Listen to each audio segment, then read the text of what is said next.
Hi, my name is Therese, and I'm from the Beat. It's so lovely to speak with you today, Daniel. Hey Therese, how you doing?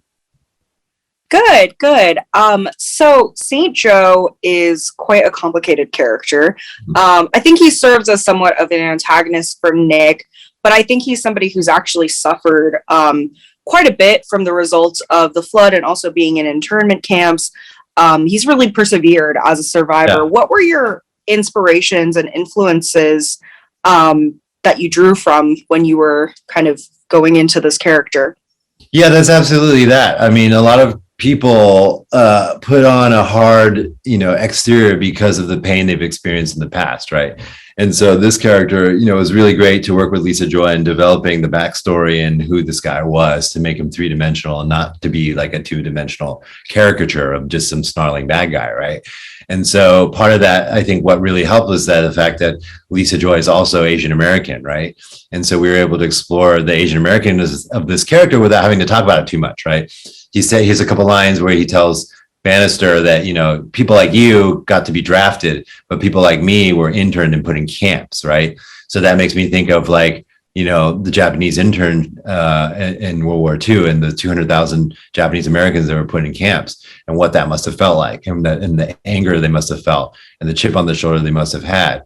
And people like the 442 who then, despite being interned, went to fought for the US in the war and were the most decorated soldiers, but not getting no recognition for it.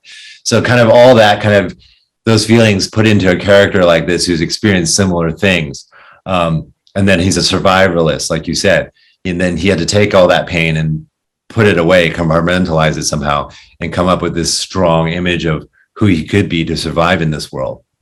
And so that includes, surviving in New Orleans, becoming this drug dealer selling baka, and taking on this kind of Southern accent, part of his survival. All that was part of creating this character and who he was. And I love that you incorporated Mandarin into Oh, his dialogue. I mean, even with his number, like his name with the like number Joe.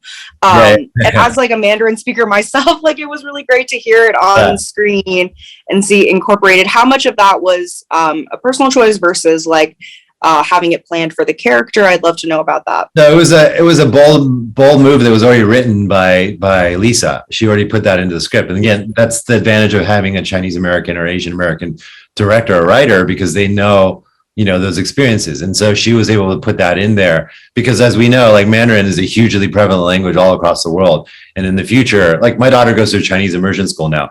30% of the kids going there are not of Chinese descent. They're white or black or whatever, and so Okay. so we see the future is changing, the importance of Mandarin is becoming more and more important. So it doesn't seem that far off that 20, 30 years in the future that someone peppers in some Mandarin in their English that people would understand what they're saying. And so that was interesting. The only part I changed was the swear words in Mandarin because Lisa is such a nice, innocent young girl that she didn't learn swear words growing up.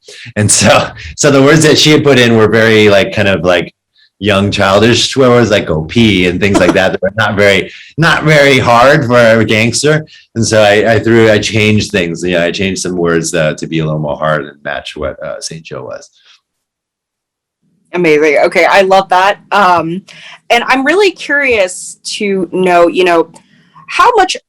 I wonder if you've thought about how much Joe has changed throughout his experience, as opposed to before he was interned and the person that he was then versus, obviously the experiences that he had. And it really changed him into the person that we meet on screen. Have you thought about what maybe his backstory was or what his past was in that respect? Yeah, I mean, Lisa and I talked about one thing that was really interesting was like he wasn't always involved in this underworld, right? He may have been a normal guy, like going to college, and then he got interned and put into a camp, and then he's surviving there, trying to survive. He was probably a natural leader in that group there, just helping the people there survive. But then this flood happened, and then he had an opportunity to escape, and he got out into the dark side of New Orleans, the have-not side of New Orleans, and figure out a way to make it big there for him. And so part of that was becoming this baka dealer, this drug dealer, and I found that really interesting too, because he's selling a form of escape from this terrible world that they're in. And that's also what Nick Bannister, Hugh's character, is doing. he's selling an opportunity for people to go back into their past and relive better memories to escape their present, right? And so that mirror was kind of an interesting thing of how these two characters are so different, but they're also doing something very similar. And all those factors kind of helped me develop what this character was and how he evolved into becoming this guy. And even things like the Southern accent, like that we put in there, was like, he may not be from New Orleans originally. He just became this guy that had to figure out how to survive there. And so part of that is like feeling like the locals, becoming like the locals and talking like the locals, right? And I even did that when I was in New Orleans doing Into the Badlands. Like, I love the sound of the New Orleans accent, so I started speaking that way just by default, not on purpose. and I caught myself doing that. I go, hey, that'd be really interesting to be able to utilize that in a character one day. You know, because you don't see many Asian Americans with Southern accents. And when you do, it's really trippy, right? Like people from Houston or places like that, and you meet them, you're like, whoa, where did the accent come from? Like, or I know some people from Georgia who are like a 70-year-old uncle, right? But he's got this real slow Southern drawl here, like that. And it's just strange looking at his face and hearing that voice. And I go, that would be memorable to probably do that, put that in this character. So we threw that in there as well. Yeah, for sure. That always throws me. I mean, I know there are like pretty large Asian American communities, especially in Houston and in like New Orleans too. And it always, like, whenever I watch videos and people are talking, I was like, oh, this is surprising. Yeah, so I'm kind of repping them in some way.